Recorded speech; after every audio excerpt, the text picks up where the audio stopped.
So hello everyone, welcome back my channel. Last part में हमने सुना था सिया और विभूषण बाजार में घूम रहे थे।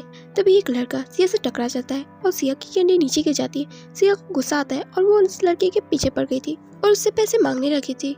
वहाँ पर वो लोग भी आ जाते हैं जो उस लड़के के पीछे पड़े थे। जब सिया खुद को इतने सारे लोगों के बीच घिरा हुआ पाती है तो वो शांत हो गई थी। देखने से तो लेंस के सैनिक लग रहे थे। उनमें से एक सैनिक उस लड़के से कहता है, युवराज अब ठीक तो है ना? तो वो लड़का अपनी जगह से खड़ा होकर अपने कपड़े साफ करते हुए कहता है, हाँ मैं ठीक हूँ। और वो तुरंत वहाँ से जाने की कोशिश करता है तो सैनिक उसे रोक लेते हैं और कहते हैं, प्रिंस आप इस तरह से भागना बंद कीजिए। सिया अपने मन में कहती है, क्या ये प्रिंस है? वहीं विभूषण अपने मन में सोचा था, मुझे सिया को लेकर यहाँ से जल्दी से निकलना होगा। और वो चुपके से वहाँ से जाने की कोशिश कर रहा होता है पर सिया तो अड़ी हुई थी, वो जाना नहीं चाह रही थी। अय्या मम्मा क्या कर रहे हो? मेरे हाथ दर्द कर रहे हैं, आपने मुझे कितने टाइटली पकड़ा है। विभूषण उसे गुस्से से देखता है और कहता है, चलो यहाँ से। लेकिन सिया कहती है, हम ऐसे नहीं जा सकते। और फिर उस लड़के से कहती है, ए लड़के तुमने मेरी कैंडी खराब की थी, मुझे पैसे दो, मुझे नई कैंडी चाहिए। जब सभी उसकी बात सुनते हैं तो सभी उसकी तरफ देखने लगे थे। अब उन्हें ऐसे घूरते हुए देखकर विभूषण डर जाता है और सिया को खुद मिलकर कहता है, क्या बकवास करिए, चुप रहो, हमें माफ कर देना। और वो तो वहाँ से निकलने की कोशिश कर रहा था। अब सभी की अटेंशन सिया पर थी तो लिटिल फिर वहाँ से जाने की कोशिश करता है और वहाँ से भाग जाता है। तभी सिया चिल्लाती है, तुम सभी सैनिक नाम पर धब्बा हो, देखो वो भाग गया तुम्हारे नाक के नीचे से। तब सैनिक अलर्ट हो जाते हैं और वो प्रिंस की तरफ देखते जो भाग रहे थे। तो वो चिल्लाते हैं, युवराज रुकिए, इस तरह भागिए मत। और वो उसके पीछे जाने वाले थे। तभी प्रिंस को कोई पकड़ लेता है और ये लांगमंगी होता है। तो प्रिंस चिल्लाता है, अंकल मुझे छोड़िए, मुझे जाने दीजिए। पर लैंसन के पकड़ से छूट पाना इतना आसान है क्या? लैंसन उसे खिसता तानता हुआ उन सैनिकों के पास उसे ले आता है और उसे पुश करता हुआ कहता है, इसे रस्सियों से बांध दो। ये सुनने के बाद तो प्रिंस चिल्लाता है, अंकल आप मेरे साथ ऐसा नहीं कर सकते। वो काफी शोर कर रहा था पर कुछ समय बाद उसका माउथ सिल जाता है क्योंकि लैंसन ने इस पैर पड़ा था और उसका माउथ सिल हो चुका था और सैनिक उसे लेकर अब जाने लगे थे। तभी सिया चिल्लाती है, कहाँ ले जा रहे हो उसे? उसने मेरी कैंडी खराब की है, उसे मुझे रिपेयर करना होगा, तुम उसे ऐसे नहीं ले जा सकते। तभी एक सैनिक कहता है, इस बच्ची की जुबान कुछ ज्यादा तेज नहीं है क्या? क्या बोली जा रही है? ये सुनकर तो विभूषण टाइटली सिया को पकड़ लेता है और कहता है, माफ कर देना, हम बस अभी जा रहे हैं। और वो सिया से कहते हैं, चुप रहो, क्यों मेरे लिए मुसीबत बढ़ा रही हो? तभी सिया कहती है, पर उसने मेरी कैंडी खराब की है। और वो रोने लगी थी, मुझे कैंडी चाहिए, कैंडी। तभी विभूषण अपने हाथ की कैंडी दिखाते हुए कहता है, तुम इसे रखो और चुप करो। तब सिया कहती है, ये आपकी है, मुझे आपकी नहीं चाहिए। उससे कहो वो मुझे कैंडी ला कर दे, नहीं तो मुझे पैसे दे, मैं उसे ऐसे जाने नहीं दूंगी। रुको, तुम सब उसे कहाँ ले जा रहे हो? वो चिल्लाने लगी थी। वो लड़का भी सिया की तरफ घूर घूर कर देख रहा था और कह रहा था, थोड़ा और तमाशा कर लो, मुझे यहाँ से भागने का मौका मिल जाएगा, मैं तुम्हें एक क्या हजारों कैंडी लाकर दूंगा। और मनी मन सिया को देखकर रिक्वेस्ट कर रहा था। सिया इस कदर से एक्टिंग कर रही थी जैसे उस लड़की की रिक्वेस्ट उसने मान ली है, पर उसकी इस तरह की एक्टिंग कोई काम नहीं आएगी क्योंकि विभूषण उसे गोद में लेकर वहाँ से जाने लगा था। तो सिया कहती है, मम्मा हम क्या ऐसे ही जाएंगे, हम उसे ऐसे नहीं छोड़ सकते, आपने देखा नहीं। विभूषण तब बहुत ही गुस्से से चिल्लाता है, चुप रहो, तुमने आज बहुत तमाशा कर लिया।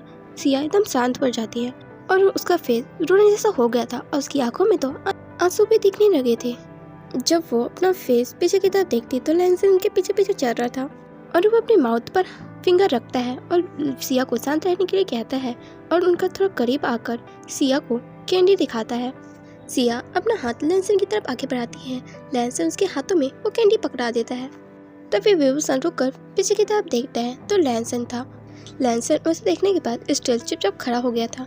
विभूषण सिया की तरफ देखता है और उसके हाथ में अब एक नहीं, दो नहीं, 4 कैंडी थी। सिया विभूषण को गुस्से वाला फेस देखकर बहुत ही इनोसेंट सा फेस बनाती है जैसे कि उसकी कोई गलती नहीं है। विभूषण बहुत ही गुस्से से कहता है, आज के बाद तुम्हें कभी भी कोई कैंडी खाने को नहीं मिलेगी। तुम कैंडी के पीछे कितने पागल हो रही हो, ऐसे कैसे तुम इस तरह से तमाशा कर सकती हो? तुमने मुझे बहुत एम्बैरेस किया है।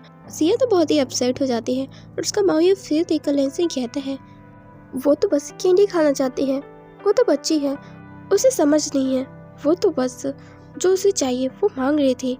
तभी विभूषण कहता है, एक्सक्यूज मी, आप होती कौन हो? मुझे ये सलाह देने के लिए, और किसी ने तो मुझसे कहा था सिया तो मुझसे ज़्यादा समझदार है, अच्छे और बुरे में फ़र्क भी जानती है।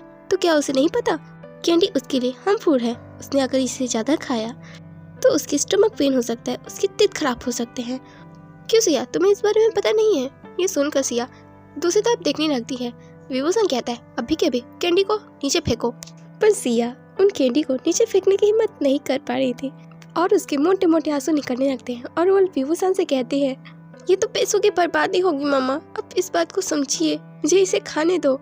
मैं प्रॉमिस करती हूँ मैं कभी भी कैंडी फिर नहीं खाऊंगी, बस मुझे इन्हें खाने दो, अंकल बड़े प्यार से मेरे लिए लेकर आए हैं। और उसने अपने इमोशनल ड्रामा के साथ आखिरकार विभूषण का गुस्सा शांत कर लिया था, जो उस पर बहुत ही गुस्सा था। अच्छा ठीक है, खा लो, बस 2 खाना। और वो बाकी की 2 कैंडी को खुद ले लेता है और लिक करने लगता है। और फिर वो लैंसन की तरफ देखकर कहता है अब सभी अभी भी इस टाउन में क्या कर रहे हैं? लैंसन जवाब देता है असल में कि मेरे नेफ्यू की वजह से हुआ है, जिसके कारण से हम सब यहाँ हैं। उनके बीच और थोड़ी बात हो पाती। एक सैनिक आकर लैंसन को चलने के लिए कहता है, तब लैंसन नोट करता है और विभूषण भी सिया के साथ वहाँ से चला जाता है। विभूषण घर पहुँचते हुए काफी थक चुका था। अभी शाम होने में 1-2 घंटे बाकी थे, वो तभी घर पहुँच चुके थे। सिया दौड़ते हुए कॉटेज के अंदर जाने लगी थी, तभी विभूषण को कुछ चीज का एहसास होता है और वो सिया को रोकता है। वो बस अपने कॉटेज के 10-20 कदम ही दूर था। तभी वो देखता है उस कॉटेज का दरवाजा खुलता है और एक ब्लैक रोब में पर्सन बाहर आता है, जिसने अपने फेस में मास्क भी पहन रखा था। उसे देखकर विभूषण डर जाता है और वो सिया को तुरंत ही अपने गोद में लेता है और वहाँ से भागने की कोशिश करता है। वो जैसे ही पलट कर दौड़ने लगा था, उसके सामने 2-3 वैसे ही लोग आ जाते हैं। विभूषण डर जाता है। उनमें से एक विभूषण के ऊपर एक रस्सी जैसी चीज फेंकता है। विभूषण उसे इसलिए डॉज कर लेता है, वहाँ से निकलने की कोशिश कर रहा था, पर अंत में वो बुरी तरह से उनके हाथों पकड़ा जाता है। सिया को उसने एकदम टाइटली पकड़ रखा था। सिया उसके सीने से एकदम चिपकी हुई थी। उसे समझ ही नहीं आ रहा था ये सब क्या हो रहा है, इस तरह से किसने हम पर अटैक किया। वो वरीड थी, उसे समझ नहीं आता उसे अब क्या करना चाहिए। वो अपनी ज़्यादा पावर का यूज़ नहीं कर सकती है। रिकन्टिनेट होने की वजह से उसकी पावर दब चुकी है, वो बस बेसिक पावर को ही यूज़ कर सकती है। विभूषण और सिया पूरी रस्सी से बंधे होते हैं और एक पर्सन उसके करीब आकर कहता है तुमने सच कहा था, इनकी हमें काफ़ी अच्छी कीमत मिलेगी, इनकी तो काफ़ी अच्छी बॉडी लगने वाली है। और ऐसा कहकर उसने विभूषण के फेस को टच किया था। विभूषण अपना फेस दूर करता है और उसे बहुत ही खुशी से देखता है। वो पर्सन विभूषण को खिंचता हुआ अपने साथ ले जाने लगता है। विभूषण कहता है छोड़ो हमें, जाने दो। वो काफ़ी ज़्यादा घबराया हुआ था, पता नहीं अब क्या होगा उनके साथ। उसके तो आंखों से आंसू आ गए थे। वो इस वक्त फाइट नहीं कर सकता। वो एक प्लांट स्पिरिट है, उसमें फाइटिंग का कोई भी पावर नहीं है। वो बस चीज़ों को कंट्रोल कर सकता है। सिया कुछ करना तो चाहती थी, पर वो बिल्कुल भी हिट नहीं पा रही थी, तो वो कैसे कुछ कर पाती।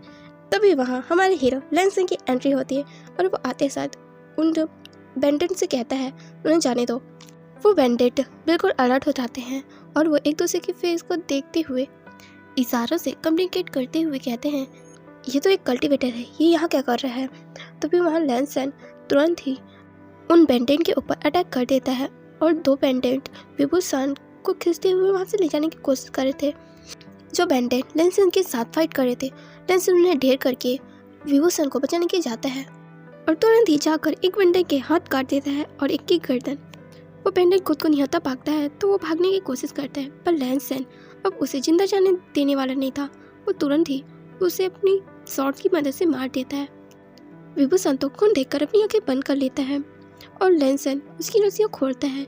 जब विभूषण को एहसास होता है उसकी रस्सी खुल गई है, तो सिया की तरफ देखता है और उसके फेस में किस करने लगता है। वह सच में बुरी तरह से घबरा गया था। अगर लैंसन सही समय पर नहीं आता तो पता नहीं उनके साथ क्या होता। वो इमोशनल होकर सिया की तरफ देख रहा था। सिया उसके फेस पर अपना हाथ फेरती है और एक पॉजिटिव स्माइल करती है। तब विभूषण भी आंखों में आंसू लिए स्माइल कर देता है और वो फिर लैंसन की तरफ देखता है।